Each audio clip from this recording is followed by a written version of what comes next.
I wasn't looking for another woman. I was, in fact, actively avoiding them, along with deep conversations, binding commitments, and anything that smelled remotely of vulnerability. My world had been pared down to the essentials: the clean, sterile lines of my architectural drafts, the predictable comfort of my minimalist apartment, and the blessed, silent solitude that followed a 14-hour workday. My heart was a construction site on indefinite hold, cordoned off with yellow tape, the foundation cracked from the last seismic event. Her name was Amelia, and the aftershock still woke me some nights. So, when my boss, Mr. Henderson, a man whose benevolent cluelessness was both his greatest strength and weakness, called me into his glass-walled office, I was prepared for a lecture on billable hours, not a humanitarian mission. The afternoon sun slanted through the blinds, striping the carpet in a way that made me want to adjust them for perfect uniformity. Everything in my life needed to be uniform, controlled. "Alara, have a seat," he said, gesturing to the chair opposite his sprawling oak desk. He had the kind of earnest, slightly worried expression he reserved for discussions about team morale or the malfunctioning espresso machine. I sat, my posture a perfect 90-degree angle. "You've heard about Simone, of course?" he began. I nodded. The office gossip mill had been churning all morning. Simone, a project manager from the structural division, had been in a car accident over the weekend. Nothing life-threatening, but a badly broken leg and a collection of impressive bruises. Simone was competent. That was the word I always associated with her. She moved through the office with a quiet, unshakable confidence, her presence a low, steady hum of capability. We weren't friends. We exchanged polite professional greetings in the break room and sat on opposite sides of the table in planning meetings. I knew her work was impeccable and that she had a laugh that was surprisingly deep and resonant, a rare sound that sometimes cut through the office drone. That was the extent of my knowledge. "She's going to be working from home for the next 6 to 8 weeks," Mr. Henderson continued, steepling his fingers. "It's a nasty fracture. She's tough, but she's laid up pretty good. Lives alone, too."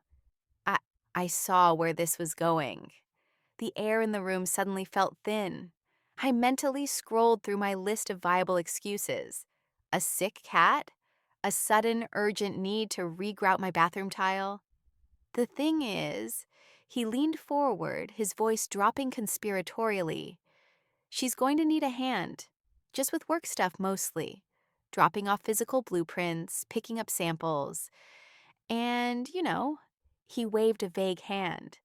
Making sure she's not, I don't know, trying to hop to the corner store for milk on crutches. She lives just a few blocks from you, Alara. It's perfect." It was the opposite of perfect. It was a violation of the carefully constructed perimeter I had built around my life. It was an intrusion of the highest order. Forcing me into the domestic space of a practical stranger was bad enough. Forcing me into the domestic space of a woman whose quiet self-possession I found obscurely intimidating was worse. My history with women was a litany of scorched earth and hasty retreats.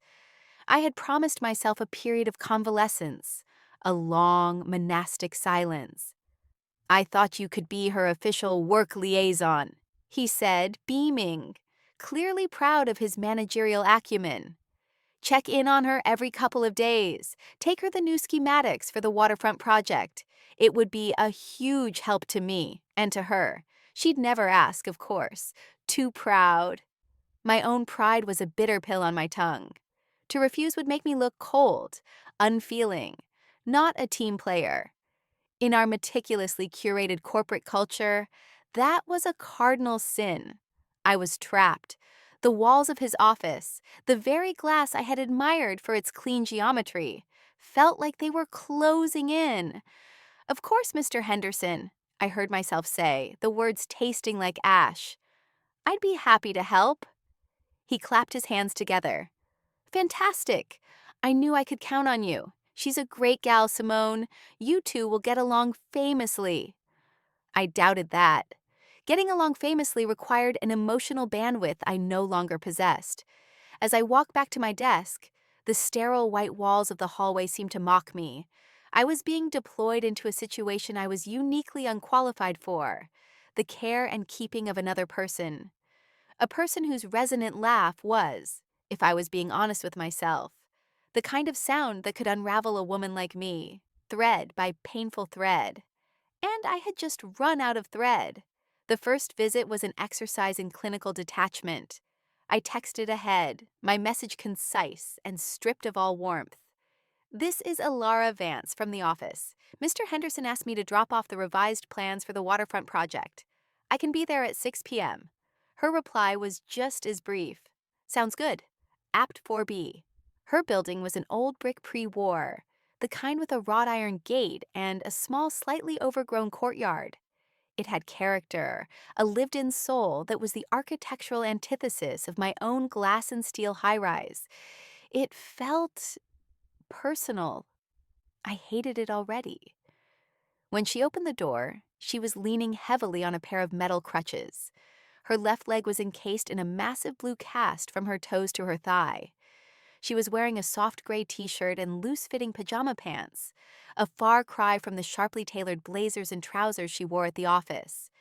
Her hair, usually pulled back in a severe, efficient bun, was loose, a cascade of tight, beautiful coils that framed her face.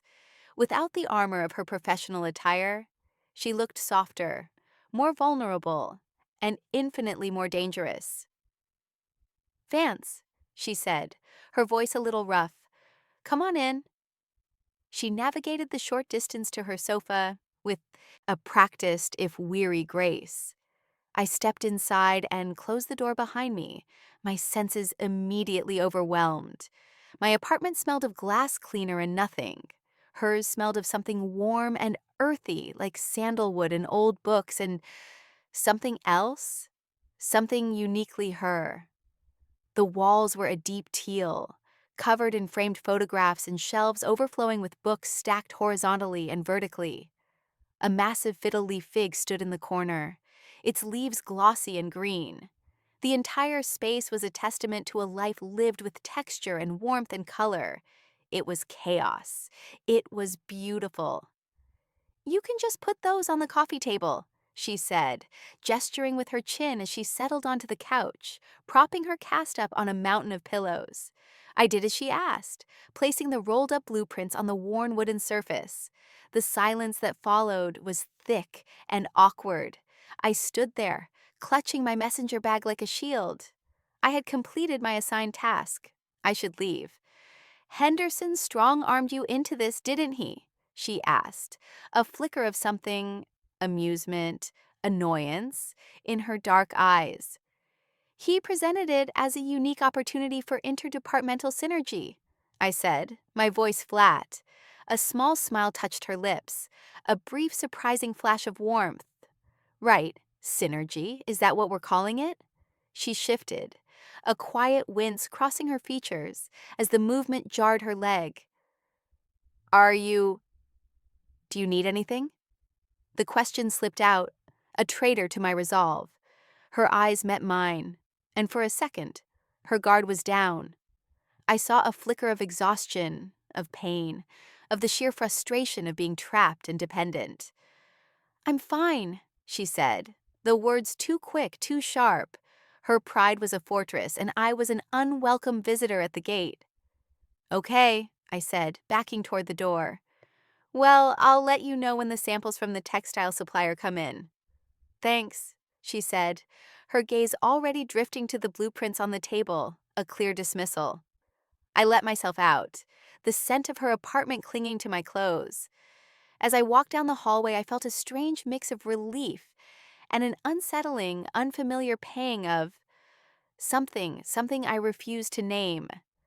Back in the safety of my car, I leaned my head against the steering wheel. This was going to be so much harder than I thought. It wasn't the chore of it, the inconvenience. It was her. It was the way her apartment felt like a home, the way her hair curled around her ears, the way her pride was a tangible, palpable thing in the room. And it was the terrifying, unwelcome realization that a part of me, a deeply buried, treacherous part, wanted to go back inside. The next day, I found a reason. The textile samples arrived, a box of textured fabrics for the waterfront lobby seating. It was a legitimate work errand. I could drop them off, be in and out in 5 minutes, and maintain the professional boundary that felt so essential to my survival. I rehearsed the interaction in my head, a quick handover, a brief inquiry about her well-being, a swift exit, clean, efficient, safe. When she answered the door this time, she looked even more tired than before. There were faint bluish shadows under her eyes, and the lines of pain around her mouth were more pronounced. "More synergy?" she asked, her attempt at a wry smile not quite landing. "The lobby fabrics," I said, holding up the box. "Henderson wants your input by Friday." She sighed and hobbled back to the couch, leaving the door open for me. I followed her in, the warm sandalwood scent of her home wrapping around me again. It was a scent I was starting to recognize, to anticipate. This time I noticed more details.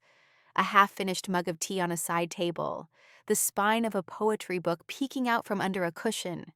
These small signs of life, of a person existing outside the rigid confines of our shared office, felt intensely intimate. "Just spread them out on the floor," she instructed, pointing with a crutch. I knelt and began laying out the swatches of wool, velvet, and textured linen in neat rows, my movements precise and methodical. It was familiar territory, organizing things into a logical order. I could feel her watching me. "You're very meticulous," she observed. Her voice was low, a quiet rumble that vibrated through the floorboards. "It's the job," I said without looking up.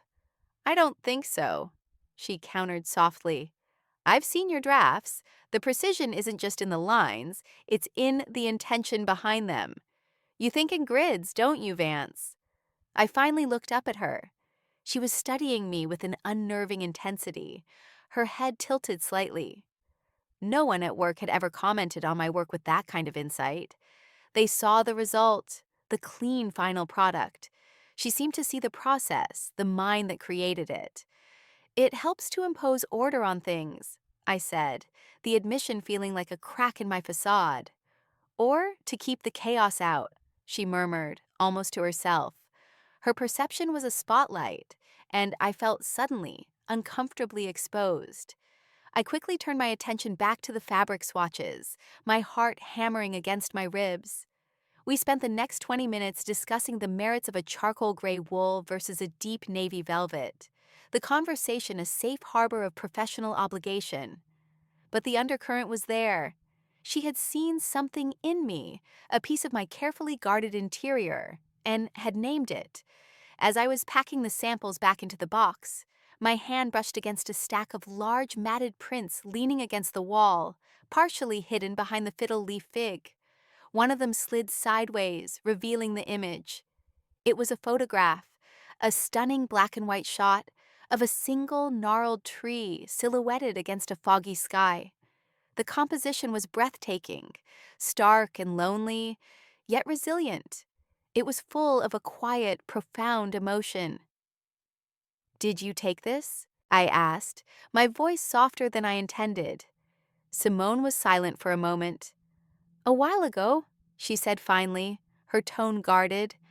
"It's just a hobby." I reached out and gently pulled the stack forward, revealing the others. There were more landscapes, but also street photography.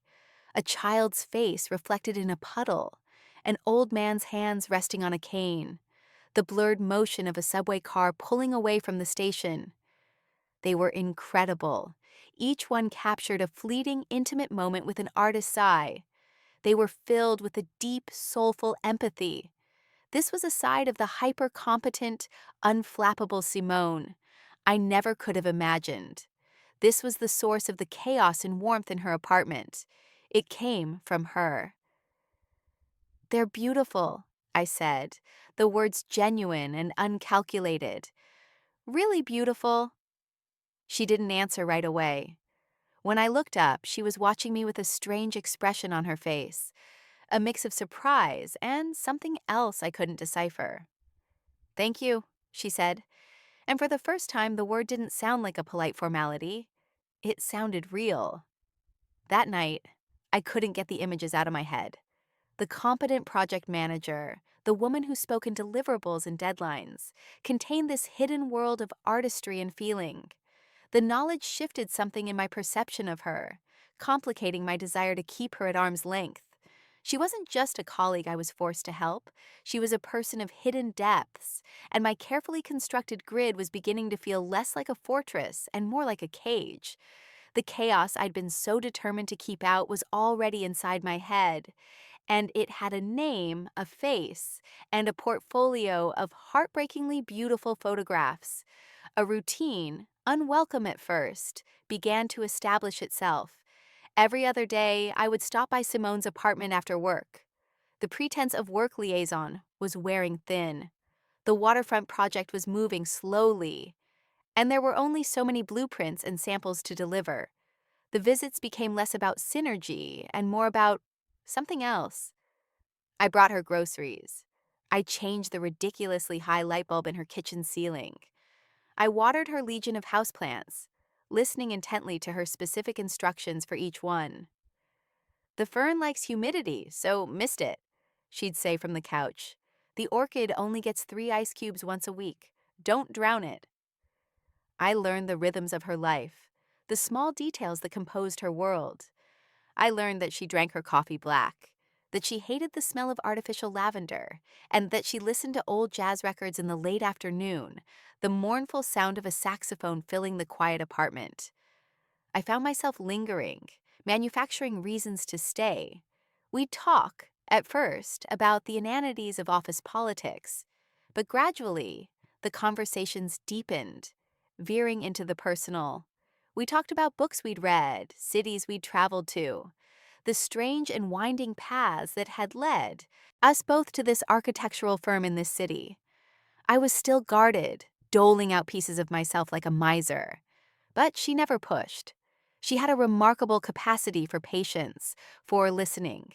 She would ask a question, and if I sidestepped it, she would simply let the silence sit, a comfortable, unjudging space, until I was ready to fill it. I found myself wanting to fill it. One evening, I arrived to find her struggling to reach a book on the top shelf of her bookcase, her body contorted awkwardly on her crutches. "Don't even think about it," I said, striding over and placing a firm hand on her arm. "You'll fall and break the other one." Her skin was warm beneath my palm. The contact was brief, functional, but it sent a jolt straight through me. I pulled my hand away as if burned. "I'm not completely helpless, Vance," she grumbled, but she leaned back, relinquishing the effort. "Which one?" I asked, my voice a little tight. She pointed. "The slim green one, Rilke." I stretched up, my fingers brushing against the spines of her books. The collection was eclectic: poetry, history, architectural theory, dog-eared paperback novels. It felt like a map of her mind. As I pulled the book free, a small, framed photo tucked behind it fell to the floor, landing face down. I picked it up. "Sorry." I turned it over before I could stop myself. It was a picture of Simone with another woman, both of them beaming, their arms wrapped around each other on a sun-drenched beach. The other woman was beautiful, with a wide, infectious grin. They looked happy, deeply happy. A familiar cold knot formed in my stomach. Of course, it was a stupid, naive assumption that she wouldn't have someone, a woman this vibrant, this intelligent, this whole. "That's old," Simone said quietly from the couch. I placed the photo carefully on a lower shelf, my back to her. "She's very beautiful." "She was," Simone said. The past tense hung in the air between us. Her name was Lena. It ended a few years ago. I still didn't turn around. I busied myself with straightening the books on the shelf, my movements jerky and inefficient. The revelation that Simone loved women, that she had a history that might, in some parallel universe, mirror my own, should have been a comfort. Instead, it felt like a threat. It made everything more real, more possible. It dismantled the safe platonic box I had tried to put her in. Now she was not just Simone, my injured colleague. She was Simone, a woman who had loved another woman, a woman who knew the landscape of the heart I was so desperately trying to pave over. "I'm sorry," I finally managed to say, turning to face her. She gave a small, sad smile. "Me too. Some things just aren't built to last." She looked at me, her gaze steady and searching. "You get it, don't you?" It wasn't a question about architecture. It was a question about me, about the shadows I carried, the carefully constructed walls I hid behind. She saw it. She had seen it from the beginning. And in that moment, I felt the first real, terrifying tremor in my foundation. A week later, a thunderstorm of biblical proportions descended upon the city. The sky turned a bruised purple gray, and rain lashed against the windows of my office. The commute home was a nightmare of flooded streets and snarled traffic. By the time I got to Simone's building, my umbrella long since defeated, I was soaked to the bone and shivering. I knocked, my teeth chattering. When she opened the door, her eyes widened. "Ilara! My God, you look like a drowned rat. Get in here." She hobbled ahead of me, grabbing a thick, soft-looking towel from a hook by the door. "Here," she said, pressing it into my hands. "Dry off. I'll make you some tea." I stood dripping in her entryway, the warmth of her apartment a stark contrast to the cold that had seeped into my bones. I dried my hair and face, the towel smelling of her laundry detergent, something clean and simple like cotton. "You really didn't have to come tonight," she called from the kitchen. "I would have survived without that weekly progress report." "It's fine," I called back, my voice trembling slightly. "The synergy must be maintained." She laughed, that deep, resonant sound that always seemed to find a home somewhere in my chest. She returned a few minutes later with 2 steaming mugs, handing one to me. She had a thick knitted blanket draped over her arm. "Sit," she ordered, pointing to the couch, "and put this on before you catch pneumonia." I did as I was told, sinking into the soft cushions and wrapping the heavy blanket around my shoulders. It smelled like her, that sandalwood and old paper scent, and the warmth was immediate and profound. We sat in silence for a while, listening to the storm rage outside.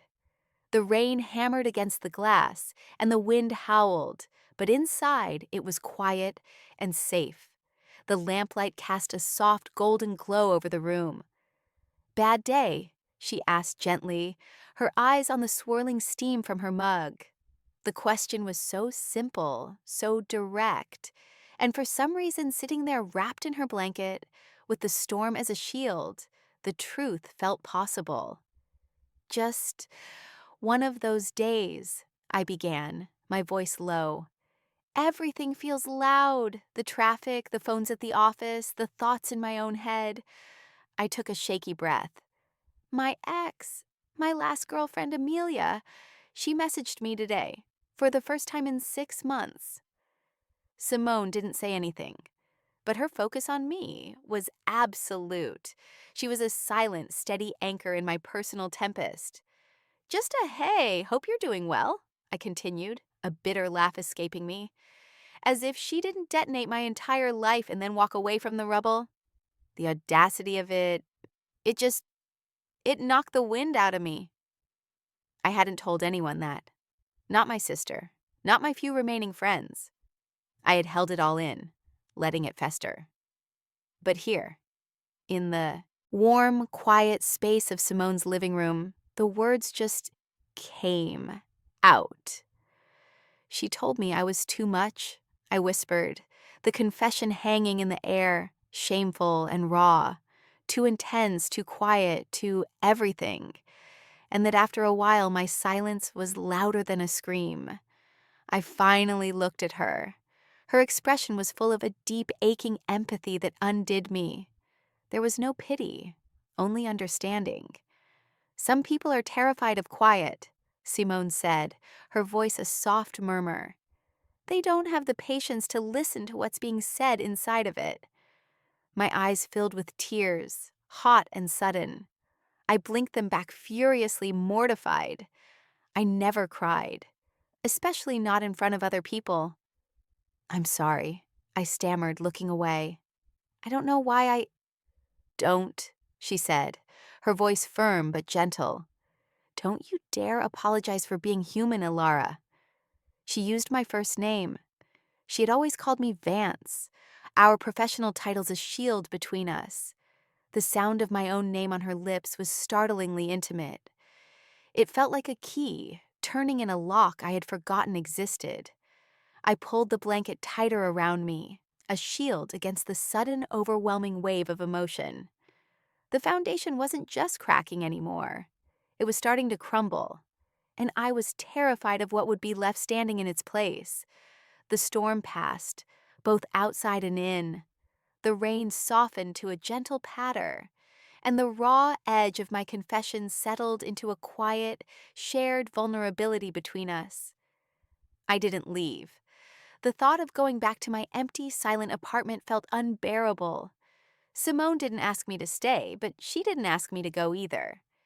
She just refilled my mug and put on another jazz record, the music a soft, melancholic thread weaving through the comfortable silence.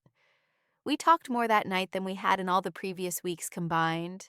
I found myself telling her things I hadn't articulated even to myself, about my passion for the clean, logical certainty of architecture, how it was a refuge from the messy, unpredictable nature of human emotion. I told her about growing up feeling like I had to be perfect, the quiet, responsible daughter who never caused any trouble. In turn, she opened up about her own life. She told me about Lena, about the fierce, bright love they had shared, and the slow, painful erosion of it under the weight of Lena's untreated depression. She spoke of the exhaustion of being the strong one, the caretaker, and the guilt that still lingered, the quiet what-ifs that haunted her late at night. She told me about her photography, how it was the only place she felt she could be truly honest, capturing the world not as it should be, but as it was. I spent so long trying to fix things, she said, her gaze distant, fixed on the rain-streaked window. Trying to fix her. It took me years to realize you can't build a foundation for two people all by yourself. It's doomed to collapse. Her words resonated with a painful clarity, echoing the ruins of my own past. Amelia hadn't been depressed, but she had been an absence. A beautiful, charming void I had tried to fill with my own intensity, my own devotion, until I had nothing left to give. We were two women who had tried to be the sole architects of failing structures. I think I was trying to do the same thing, I admitted, my voice barely a whisper. I thought if I just designed it perfectly, if my love was strong enough, it would hold. We're good at our jobs, Ilara, she said, a sad smile playing on her lips. We build things that last. We just forget that people aren't buildings. You can't force the pieces to fit. The intimacy of the conversation was dizzying. We were no longer just colleagues. We were two survivors comparing blueprints of our wreckage, finding a strange and unexpected solace in the shared geometry of our pain. At some point, she shifted on the couch to ease the pressure on her leg, a soft groan escaping her lips. Here, let me, I said, moving closer without thinking. I reached for the pillow beneath her cast, intending to adjust it. My hand covered hers where it rested on the pillow. Her skin was incredibly soft, a stark contrast to the rough texture of the fabric. The world seemed to stop. The rain, the jazz, the ticking of the clock on the wall. It all faded into a dull background hum.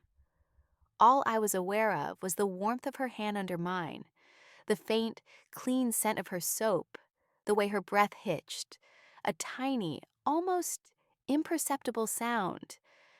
I should have pulled away.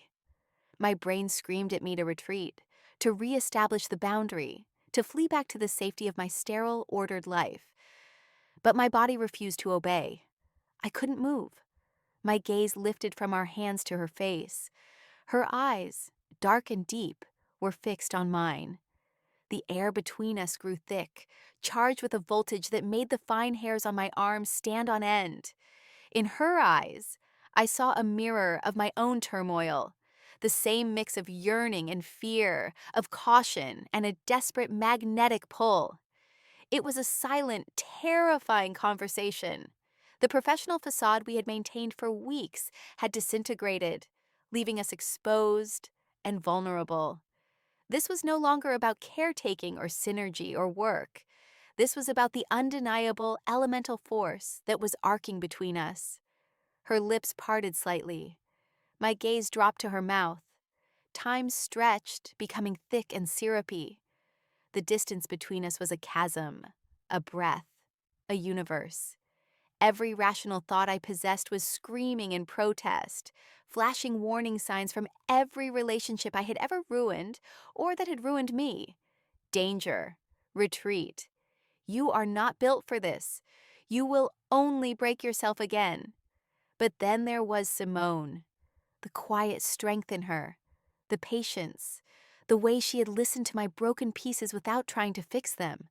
The way her very presence felt like a safe harbor. My own hand, as if with a will of its own, tightened, slightly over hers. A silent question. She didn't pull away. Her fingers shifted, her thumb brushing against my wrist in a feather-like caress. A silent answer. It was a turn. A definitive, terrifying, exhilarating pivot. The world had tilted on its axis. And the only fixed point was the woman, sitting inches away from me on the couch. The carefully drawn blueprints for my life, the ones based on solitude and emotional austerity, were curling at the edges, catching fire from the heat that was building between us. I knew, with a certainty that was as frightening as it was thrilling, that if I didn't leave right now, I might never want to again. And I didn't move. The moment stretched, fragile and shimmering, until it was inevitably broken. My phone, forgotten in the pocket of my damp coat, began to buzz. The sound was a harsh, unwelcome intrusion, shattering the spell. We both flinched, pulling our hands back as if we'd touched a live wire. The space between us was suddenly a cold, empty gulf again. I fumbled for the phone, my fingers clumsy. The screen lit up with a name that made my stomach clench. Laura Sis, my older sister. I stammered, not finishing the sentence. Yeah, Simone said, her voice sounding unnaturally loud in the quiet room. She cleared her throat and looked away, focusing on a spot on the far wall. You should probably get that. I stood up and walked to the other side of the room, my back to her, needing the distance. Hey, Laura, I said, trying to keep my voice steady. Alara, I was starting to get worried. It's almost 11. Are you still at the office? Her voice was a familiar blend of affection and brisk concern. Laura was a planner, a doer, a woman who had her entire life mapped out in a color-coded spreadsheet. My life, by contrast, was a constant source of bewilderment to her. No, I'm out, I said vaguely. Out on a Tuesday in a thunderstorm? She paused. Are you okay? You sound funny. I'm fine, Laura, just helping a colleague. The words felt flimsy, inadequate to describe the seismic event that had just occurred in this living room. A colleague? The one who hurt her leg? Are you still doing that? There was a subtle shift in her tone, a familiar note of disapproval. Alara, you have to be careful. You throw yourself into things. You get attached. We both know how that ended last time. The mention of last time was a deliberate, pointed dart aimed at the heart of my insecurities. She meant Amelia. She meant the months I had spent afterward, barely functioning, a ghost in my own life. I'm just dropping off some files, Laura. I lied, the words tasting sour. I was acutely aware of Simone in the room behind me, of her silence, of the possibility that she could hear every word of this conversation. "Okay, honey," Laura said, her voice softening, but the judgment lingered. "Just take care of yourself. Don't go trying to rescue another stray puppy. Your heart isn't a shelter." The metaphor was so condescending, so utterly dismissive of the complexities of my life, that a hot flash of anger cut through my confusion. "She's not a stray puppy, Laura. She's my coworker, and I'm an adult. I can manage my own heart." "I know. I just worry," she said, the classic exit line that framed her criticism as love. "Call me tomorrow. Get some rest." "I will. Night." I hung up, my hand trembling. I stood there for a long moment, my back still to Simone, trying to reassemble the armor Laura's words had cracked. The old fears came rushing back in. "She's right. You're a rescuer. You're a fixer. You see a beautiful, broken thing and you can't help yourself. And you always get burned. Everything okay?" Simone's voice was soft, careful. I turned around slowly. She was watching me, her expression unreadable but laced with concern. The charged magnetic energy from before was gone, replaced by a tense, uncertain quiet. The dam inside me, weakened by the storm, by her kindness, by the touch of her hand, finally broke. The fear, the frustration, the ghost of Amelia, and the sting of my sister's words. It all came pouring out. "No," I said, the word raw and broken. "No, it's not okay." That was my sister, reminding me that my heart isn't a shelter for stray puppies, reminding me that the last time I let a woman into my life, she took a wrecking ball to it and then criticized the way it collapsed. My voice cracked. I wrapped my arms around myself, a futile attempt to hold myself together. "I can't do this again, Simone. I can't. I am so fucking terrified of feeling that way again, of giving everything and having it turn to ash. Amelia told me my silence was screaming. It's because I was screaming on the inside, and she never once bothered to listen. And I see you, and you're this incredible, strong, talented, kind person. And all I can think is that I'm going to ruin it, that I'm not capable of this, that I'm too much, or not enough, and that I'll just end up hurting you, or you'll hurt me, and I honestly don't think I'd survive it a second time." The confession left me breathless, exposed. Every last one of my fears laid bare on the floor between us. I waited for her to recoil, to tell me it was too much, to politely show me the door. I waited for the judgment. Instead, she just looked at me, her gaze unwavering. She slowly, carefully, pushed herself up on her crutches and hobbled the few feet that separated us. She stopped right in front of me, so close I could feel the warmth radiating from her body. She didn't touch me. She just stood there, a solid, grounding presence. "Ilara," she said, her voice a low, steady anchor. "Look at me." I reluctantly lifted my gaze from the floor to meet hers. "Your heart isn't a shelter," she said, her voice soft but firm.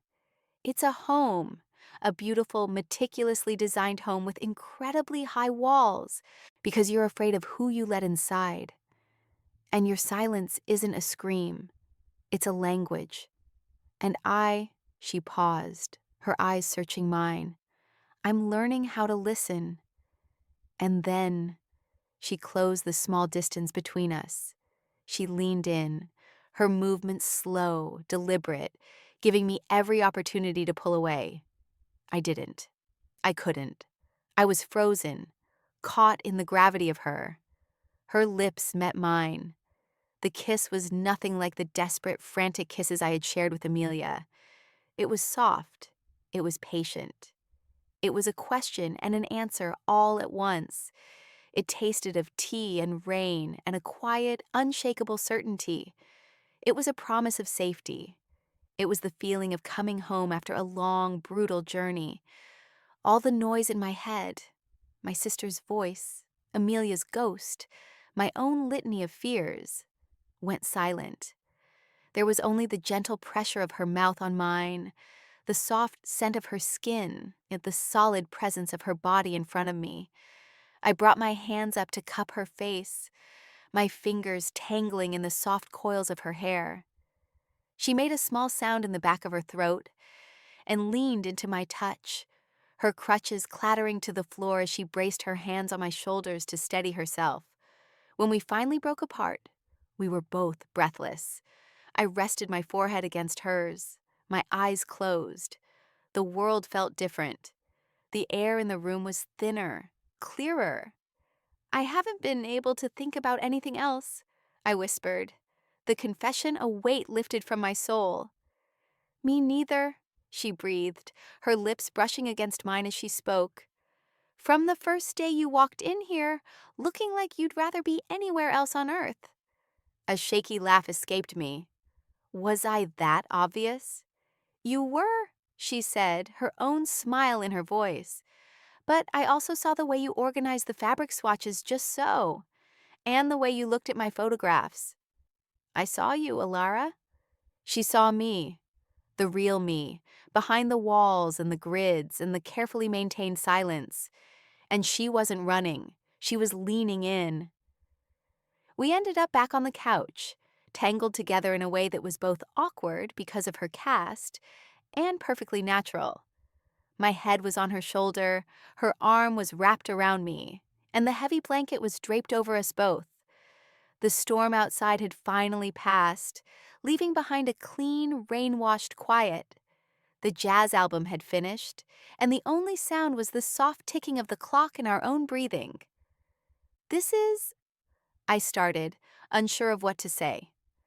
"A little complicated," she supplied, her fingers gently tracing patterns on my arm. "My boss assigned me to you as a work task," I said, the absurdity of it hitting me. "There's a power dynamic here that's not great. Me as the able-bodied helper, you as the one who needs help." I felt her nod against my hair. "I know. I hated it at first. I hate needing anyone. But then it stopped being about that, didn't it?" "When did it stop?" I asked, genuinely curious. She was quiet for a moment. "I think it was when you told me my photographs were beautiful.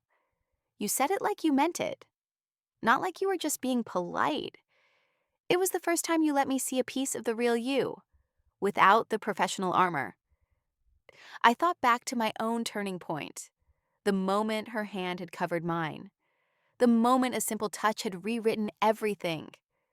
"We have to fix this," I said, sitting up slightly so I could look at her. "The dynamic. It can't be this. It can't be me taking care of you out of some sense of obligation." "I agree," she said, her expression serious. She shifted, propping herself up on one elbow. "So, here's the plan. When this ridiculous cast comes off in 5 weeks and 2 days. Not that I'm counting. I am taking you on a proper date. A real one. We will go to a restaurant with ridiculously overpriced food, and I will let you critique the architectural design choices. We will not talk about work files or grocery lists or my inability to reach things on high shelves. It will be about you and me. No obligations. No synergy." The offer was a concrete step, a reframing of our entire relationship. It was a promise of a future, of an equality that we both needed. It was a blueprint for something new, something we could build together, on level ground.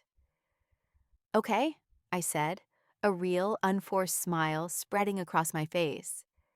"It's a date." I settled back down against her, the warmth of her body a comfort I was already becoming accustomed to. The fears were still there, of course. They were quiet, huddled in a distant corner of my mind, but they hadn't vanished completely. Building something new on the site of old ruins was a daunting task. It required hope and trust, and a terrifying amount of faith.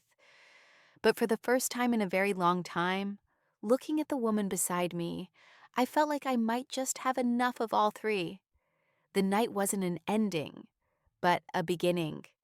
It was the moment we stopped assessing the damage of the past and finally, carefully, broke new ground. The next morning, I woke to the soft gray light of dawn filtering through Simone's blinds. I was still on her couch, and she was asleep in a chair she had pulled up nearby, her head tilted back, her breathing soft and even. Sometime in the night, she must have insisted I take the more comfortable spot, an argument I was too tired and emotionally spent to have. A corner of the heavy blanket had been tucked carefully around my shoulders. The gesture was so tender, so full of a quiet, unassuming care, that it made my chest ache. I lay there for a long time, just watching her. The morning light softened the sharp angles of her face, highlighting the gentle curve of her cheekbone, the intricate beauty of her coiled hair.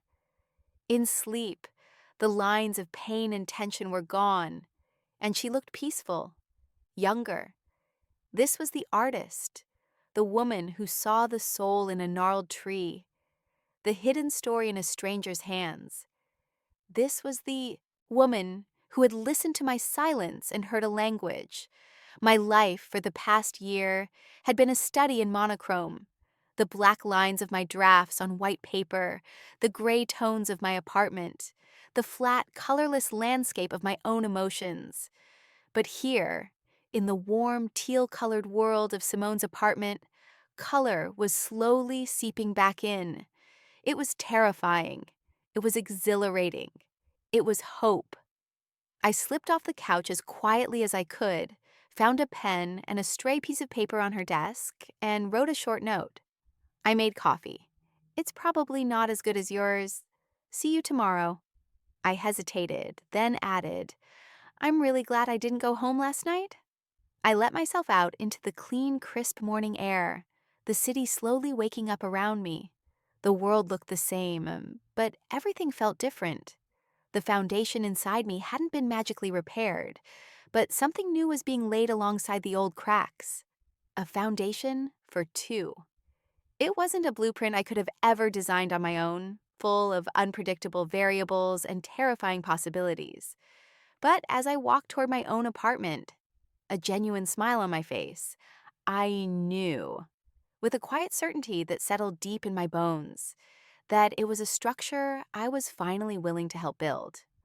When you've spent so long believing you're meant to be alone, how do you learn to trust the woman who offers you a blueprint for a shared future? Like, subscribe, and let me know your thoughts in the comments below.